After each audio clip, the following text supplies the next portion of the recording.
Yan ang mahirap sa inyo eh. Nakita nyo lang na mahilig mag-alaga ng manok, sasabihin nyo kaagad sugarol sa bungero.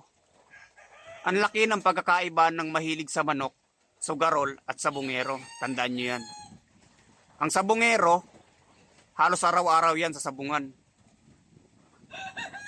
Ang mahilig sa manok, itinuturing yan na pet at best friend kagaya lang ng mga aso at pusa.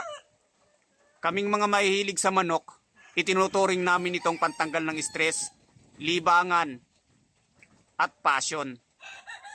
Kung magsabong man kami, ay bibihira lang. Napakalaki ng naitutulong ng pagmamanok sa aming mga mahihilig sa manok. Dahil dito, nagkakaroon kami ng best friend, pet, at pantanggal ng stress. Kumbaga, nagbibigay ito ng aliw sa amin. Kung gumastos man kami, ay para yon sa aming kasiyahan. Ang sugarol, gumagastos para may pansugal, kahit maubos ang pera.